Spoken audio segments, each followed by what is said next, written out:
Hello everyone. IP university के student का बड़े टाइम से था कि हमें इतनी सारी चीजें अच्छे से नहीं मिल पा रही हैं। तो मैं आप सभी आईपी यूनिवर्सिटी के बच्चों को बोलना चाहूंगा, आपके चैनल पे आपके यूनिवर्सिटी के हिसाब से, आपके चैप्टर के हिसाब से, आपके एग्जाम के वेटेज के हिसाब से सारी वीडियो डलेंगी। अब आपको इधर उधर जाने की जरूरत बिल्कुल भी नहीं है। हमारी लाइव ये जो YouTube पे हम बिल्कुल सिस्टमेटिक सारी वीडियो डालने जा रहे हैं। बस आप चैनल से जुड़े रहिए। अगर किसी स्टूडेंट को लगता है कि वो उसके हिसाब से नहीं है तो डेफिनेटली डिस्क्रिप्शन में जो भी व्हाट्सएप नंबर गिवन है वहां पे भेजिए, ताकि हम उसको एनालिसिस करके आपके सिलेबस को और बेहतर तरीके से आप तक डिलीवर कर पाए। दूसरी बात, ये क्लास मैं रिकॉर्ड करके डाल रहा हूं और रिकॉर्ड मैंने लाइव क्लास जो अभी लेटेस्ट लिया था उसके हिसाब से था। अगर किसी बच्चे को बीच में मैंने किसी वीडियो में बोल दिया हो, फॉर एग्जांपल यूपी के बच्चे हों या दिल्ली यूनिवर्सिटी के बच्चे हों, कुछ बातें मैंने डिस्कस किया हो कि आपके डीयू में या आपके यूपी यूनिवर्सिटी में, उन बातों को आप इग्नोर करिएगा कि प्योरली हमने सारी चीजों को देख के यहां पे सिलेबस अपलोड कर रहे हैं।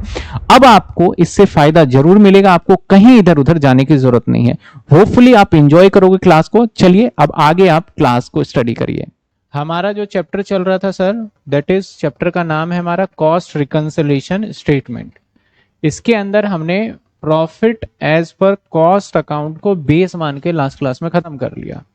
आज सीखेंगे हम प्रॉफिट एज पर, जब फाइनेंशियल अकाउंट को बेस मानोगे तो कैसे करेंगे, ठीक है ना। तो profit as per financial account, last class के अंदर मैंने कुछ होमवर्क भी दिए थे। और आते हैं profit as per financial account पे।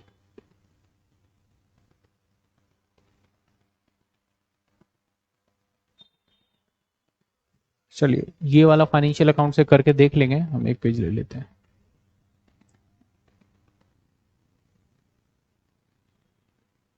फाइनेंशियल अकाउंट, ठीक है। तो जब अगर आप profit as per financial account जब भी करोगे तो हमेशा याद रखना, आपको सोचना है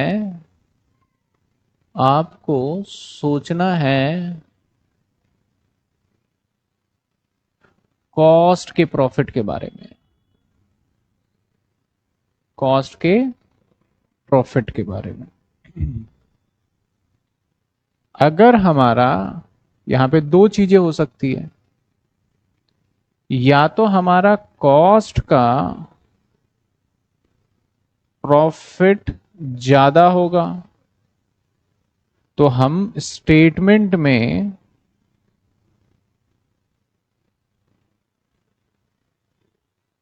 में भी प्लस कर देंगे, या फिर क्या हो सकता है, कॉस्ट प्रॉफिट कम हो सकता है तो हम स्टेटमेंट में भी कम कर देंगे, स्टेटमेंट में माइनस कर देंगे, स्टेटमेंट में भी हम माइनस कर देंगे। आ जाइए आगे, एग्जाम्पल के साथ करेंगे, फिर समझ में आएगा, फिर प्रैक्टिकल क्वेश्चन करने वाले हैं।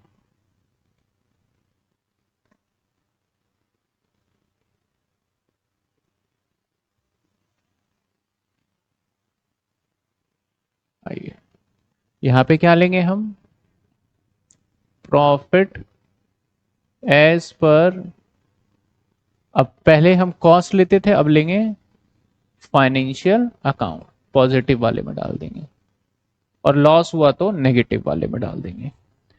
अब मैंने कहा मैंने इंटरेस्ट चार्ज किया है, ध्यान देना। अब मैं आपके सामने स्टेटमेंट बना देता हूं।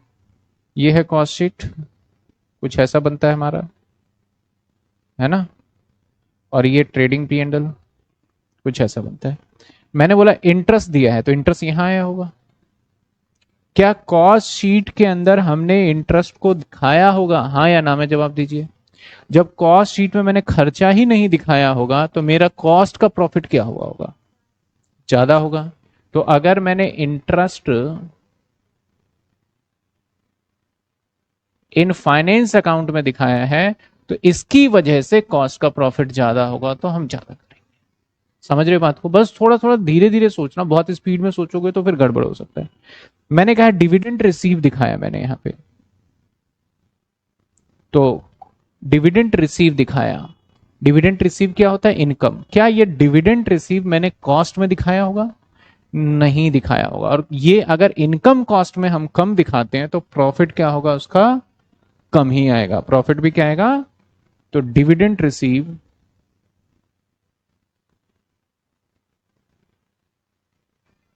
तो ये माइनस में चला जाएगा।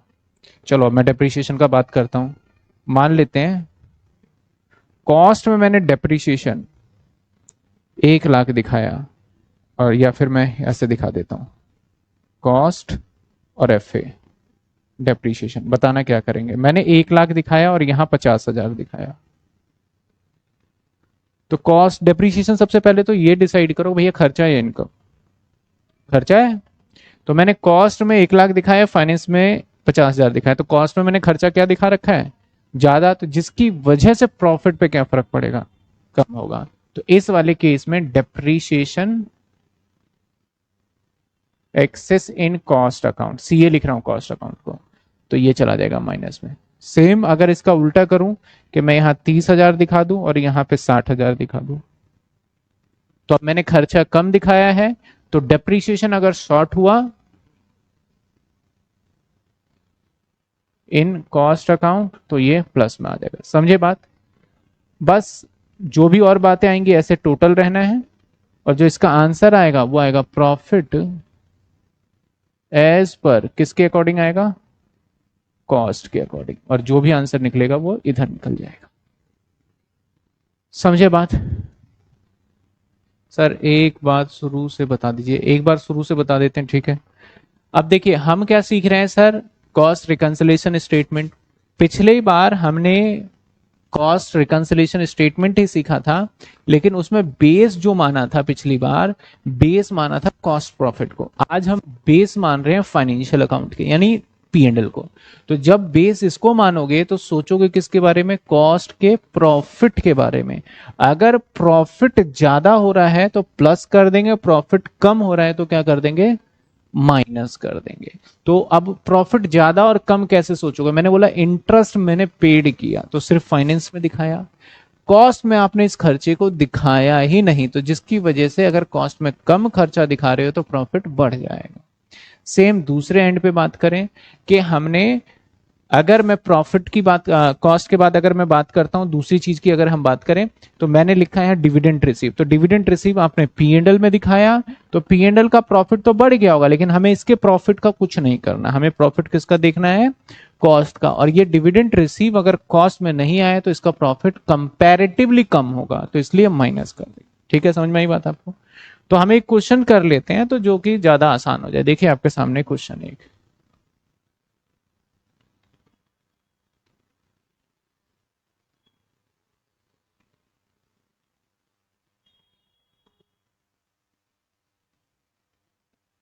ये आपके बुक का ही क्वेश्चन है। बुक ले लिया ना आप सबने? तो देखिए बुक में है क्वेश्चन, ये आपके बुक का ही होगा ये।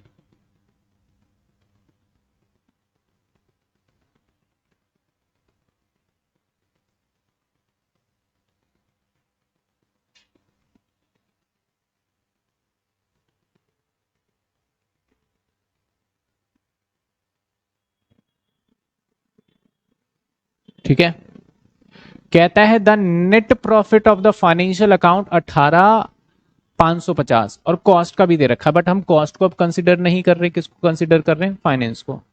तो यहां लिखने जा रहे हैं प्रॉफिट, है या नहीं है? ये क्वेश्चन नहीं है, चलो कोई बात नहीं। Profit as per financial, profit as per financial account कितने का है? 18,550। आंसर आपका क्या आना चाहिए यहाँ पे? ये वाला आना चाहिए। हालांकि एग्जाम में ऐसा क्वेश्चन नहीं आएगा कि आंसर भी आपको पता हो, वो एक ही देंगे।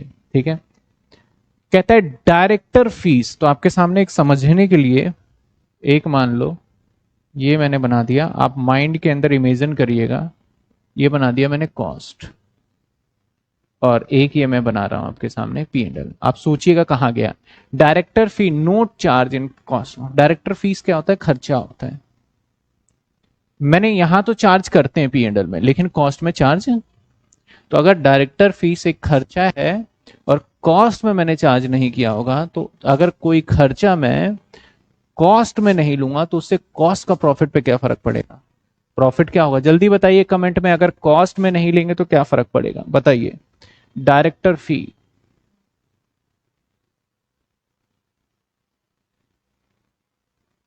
बताइए। अरे कमेंट ऊपर है।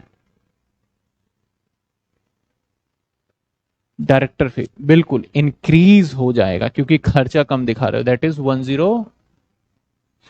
ठीक है। अब प्रोविजन फॉर डाउटफुल डेट्स, एक प्रोविजन फॉर डाउटफुल डेट्स है, तो प्रोविजन फॉर डाउटफुल डेट्स कभी भी कॉस्ट शीट में नहीं दिखाते। तो अगर कॉस्ट शीट में ये खर्चा दिखाया ही नहीं है तो इसकी वजह से भी प्रॉफिट क्या होगा? ज्यादा हो जाएगा।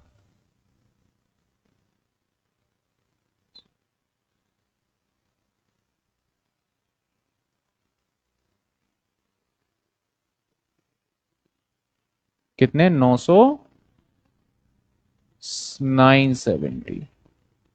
बैंक इंटरेस्ट क्रेडिट, बैंक से ब्याज मिला है, तो आप मुझे बताइए बैंक इंटरेस्ट क्रेडिट तो भैया पीएनडल में दिखाते हैं, कॉस्ट में नहीं दिखाते ये इनकम, और इंटरेस्ट क्रेडिट मतलब इनकम है।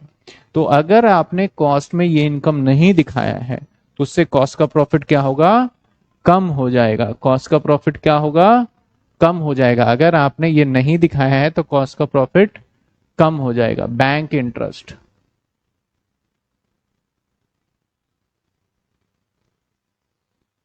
कम हो जाएगा, माइनस कितने? 30। प्रोविजन फॉर इनकम टैक्स, अब बताओ इनकम टैक्स कहां दिखाते हैं, पीएनडल में या कॉस्ट में? कॉस्ट में तो काम ही नहीं है, पीएनडल में दिखाते हो। तो ये खर्चा मान लो, वैसे खर्चा होता नहीं है, ड्राइंग होता है, बट इस चैप्टर के लिए खर्चा मान लो। एज अ खर्चा हमने ये चीजें नहीं दिखाई, तो जिससे प्रॉफिट क्या होगा? इंक्रीज हो जाएगा। प्रॉफिट क्या होगा? बढ़ जाएगा 8300। ओवर रिकवरी ओवरहेड, जब भी ओवरहेड बोले तो समझना कॉस्ट की ही बात कर रहे हैं, वैसे बोल दिया। ओवर रिकवरी ओवरहेड, ओवर का मतलब होता है ज्यादा, आपने ज्यादा खर्चा ये दिखा रखा है कॉस्ट में। अगर ये खर्चा ज्यादा कॉस्ट में दिखा रखा है तो प्रॉफिट इसका क्या आ रहा होगा? कम आ रहा होगा।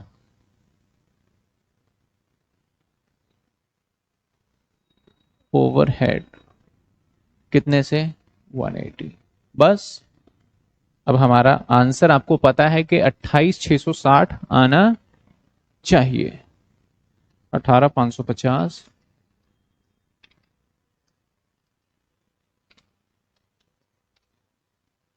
28,000 profit as per cost,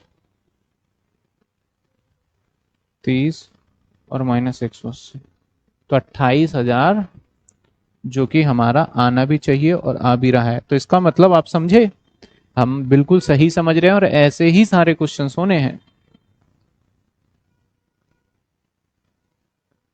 bank interest एक बार हो, बैंक इंटरेस्ट, बैंक से ब्याज मिला है, तो बैंक से जब ब्याज मिला होगा तो अपने कॉस्ट में तो इंटरेस्ट की जगह ही नहीं है। इसमें तो बोलते हैं भैया जब मिला हो तब भी नहीं लिखेंगे और दिया हो तब भी नहीं लिखेंगे। तो बैंक इंटरेस्ट मिला तो पीएनडल में तो लिख चुके होगे, लेकिन आपने कॉस्ट शीट में इस इनकम को रिकॉर्ड नहीं करना होता और नहीं किया भी, तो जिसकी वजह से ये इनकम हमारा, अगर कोई इनकम कॉस्ट शीट में हम रिकॉर्ड नहीं कर पाए हैं किसी भी रीजन से, तो प्रॉफिट तो कम ही हो जाएगा कंपैरेटिवली, तो इसलिए हमने उसको माइनस कर दिया। ठीक है, समझे बात आप?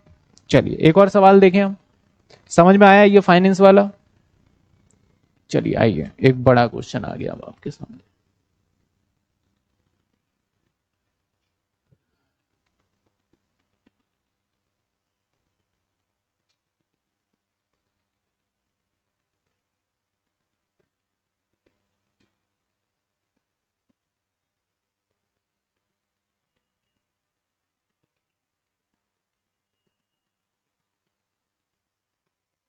Are limited net loss as per cost, देखो कॉस्ट के हिसाब से दे रखा है बट हम आज कॉस्ट वाला नहीं लेंगे, और फाइनेंशियल अकाउंट के हिसाब से क्या कह रहा है? नेट प्रॉफिट ये दे रखा है, तो हम फाइनेंशियल अकाउंट वाला ले लेते हैं। ठीक है ना,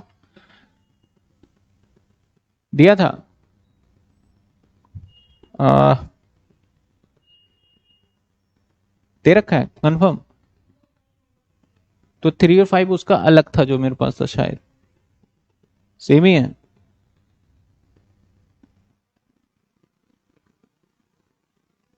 चलो हाँ दे रखा हो शायद, फिर ये करें।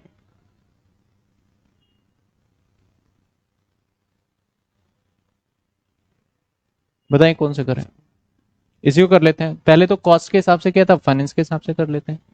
तो आइए, profit as per financial account 67,800। ठीक है, चलिए। कहता है administrative overhead under recovered. Under recovered मतलब कम, यानी कॉस्ट में हमने ये खर्चा कम दिखाया है, तो क्या होगा, एडमिन ओवरहेड तो प्लस हो जाएगा क्योंकि कॉस्ट पे कम दिखाया है, दैट इज 25,500। ठीक है, आगे आ जाइए।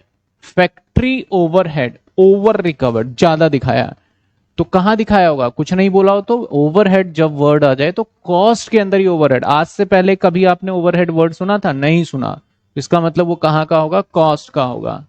तो फैक्ट्री ओवरहेड क्या है, ओवर रिकवर्ड। तो ओवर का मतलब ज्यादा दिखाया है, तो हमने पहले वाला माइनस में आएगा, क्या आएगा, अंडर रिकवर था, ठीक है। ये ओवर रिकवर है तो माइनस में चले जाएगा 1,35,000। मतलब ये खर्चा आपने कॉस्ट में ओवर का मतलब ज्यादा दिखा रखा है, अंडर का मतलब कम दिखा रखा है। Depreciation charge in cost account, depreciation under charge in cost account, तो हमें डेप्रीशिएशन फाइनेंस का भी ढूंढना पड़ेगा फिर। कॉस्ट में तो हमने ये चार्ज कर दिया, और कहीं डेप्रीशिएशन है, देखो देखो देखो,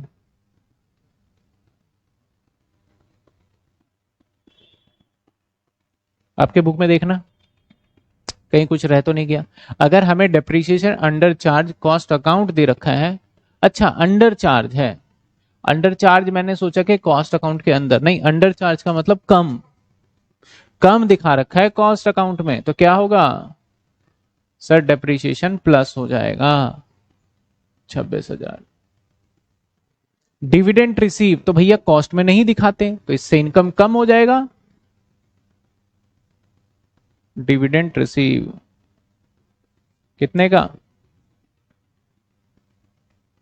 इसके बाद loss due to obsolescence charge in finance account, ऐसा खर्चा है जो कॉस्ट में नहीं दिखाया भाई, तो भैया लॉस जो है इन फाइनेंस अकाउंट में, थोड़ा शॉर्ट वर्ड ले रहा हूं, तो भैया कॉस्ट में नहीं दिखाया खर्चा तो बढ़ जाएगा प्रॉफिट। इनकम टैक्स ये कॉस्ट में नहीं दिखाया होगा तो इससे भी प्रॉफिट बढ़ जाएगा। समझ में आ रहा है ना, कितने रुपए। बैंक इंटरेस्ट क्रेडिट इसका क्या होगा, जल्दी जल्दी बताओ, मैं नहीं बताऊंगा इसका।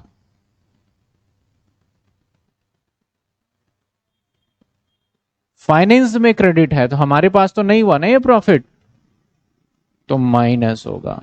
ओपनिंग स्टॉक को एज अ क्या ट्रीट करना है, एक्सपेंस। क्लोजिंग स्टॉक को एज अ क्या ट्रीट करना है, इनकम बताया था। तो ओपनिंग स्टॉक कॉस्ट में कितना है भैया, इतने का, यानी खर्चा इतना है, और फाइनेंस में इतना है, तो मैं देखूं तो कॉस्ट में ज्यादा खर्चा दिखा रखा है, तो माइनस हो जाएगा। ओपनिंग स्टॉक कितने से, डिफरेंस अमाउंट से। डिफरेंस अमाउंट क्या है, 1,65 में था 20,000, कितने से हो जाएगा 20,000। इसके बाद हम देखते हैं आगे, क्लोजिंग स्टॉक पे आ जाते हैं। कॉस्ट में इनकम 1,25 और वहां 1,32, तो भैया क्लोजिंग क्या होगा बताओ, क्लोजिंग क्या होगा बताइए, क्लोजिंग क्या होगा बताओ।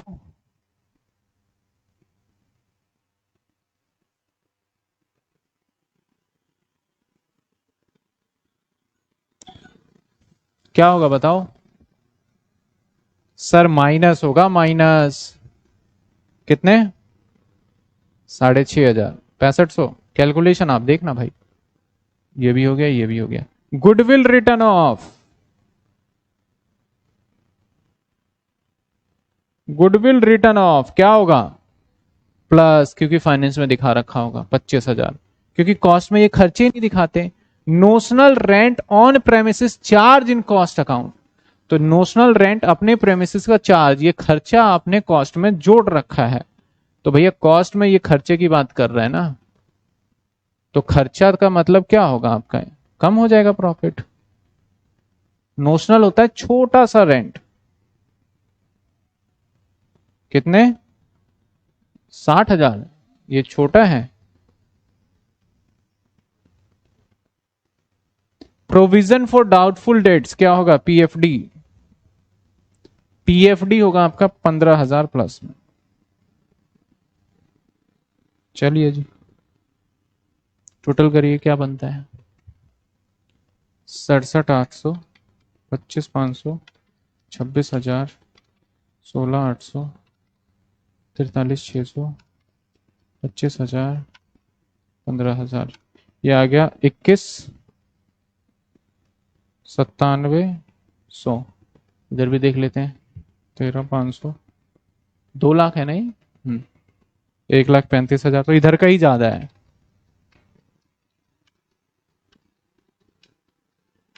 ये बन गया 25,51,100 माइनस 21,97,100, 35,400। अब इत्तफाकन देखो इधर का ही टोटल ज्यादा आ गया 25, और डिफरेंस भी इधर आ जाएगा, क्या आ जाएगा? लॉस एज पर कॉस्ट, क्योंकि प्लस से स्टार्ट हुआ और डिफरेंस भी प्लस में ही आ रहा है, तो यानी लॉस है ये। ठीक है, देखिए एक बार किसी का कोई डाउट है तो। गुडविल रिटर्न ऑफ है एक्सपेंसियस,